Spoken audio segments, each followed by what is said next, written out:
bien, Smart City, il y a deux mots, donc Smart et City. Donc on voit bien que les villes aujourd'hui sont confrontées à tellement de changements, que ce soit changement au niveau de l'urbanisation, au niveau des transports, au niveau de l'énergie. Eh bien, Smart, ça veut dire l'intelligence. À partir de là, c'est comment, au travers de multiples données, eh bien, la ville va s'adapter à l'ensemble de ces évolutions. Notre activité, elle s'intègre complètement là-dedans. Qu'est-ce que c'est que Linky en fin de compte? Linky, c'est un objet connecté qui va collecter un ensemble de données dans le domaine de l'énergie et en agrégant l'ensemble de ces données, pouvoir justement fournir à la ville, aux métropoles, un ensemble de données qui vont pouvoir accompagner leur politique énergétique. Eh bien, Linky, c'est 35 millions d'objets connectés sur l'ensemble du réseau basse tension français.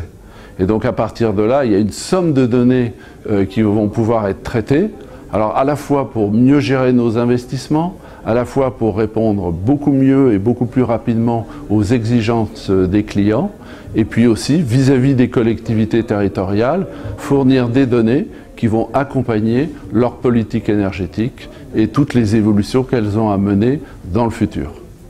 Alors Linky Lab, c'est donc un laboratoire qui sert à tester un objet, donc l'objet Linky, qui est un objet connecté, qui a une durée de vie de 20 ans, qui utilise des protocoles qui sont des protocoles de courant porteur en ligne. C'est une performance mondiale, parce que c'est une première mondiale. On met au point un courant porteur en ligne qu'on appelle G3. Et donc ici, on fait l'ensemble des tests qui vont nous permettre de garantir un fonctionnement pendant 20 ans avec un haut niveau de performance et un très haut niveau de qualité. Linky, c'est un objet connecté avec une durée de vie de 20 ans. Donc on comprend bien que le fait qu'il reste efficace et performant pendant 20 ans, eh bien, il va falloir qu'il soit évolutif. Et c'est donc ici que l'on va tester notamment sa capacité par le biais de logiciels qui vont l'alimenter au cours de sa vie pour qu'il soit performant pendant l'ensemble de ces 20 ans. Alors ça, c'est l'anonymat donc des données est une vraie question.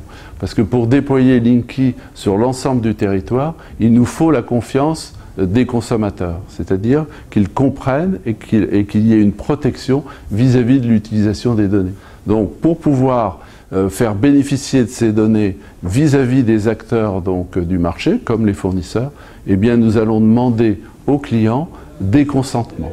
Et à partir de là, toutes ces règles sont définies en commun avec la Commission nationale d'informatique et liberté qui définit un ensemble de protocoles et de procédures justement pour garantir cette protection.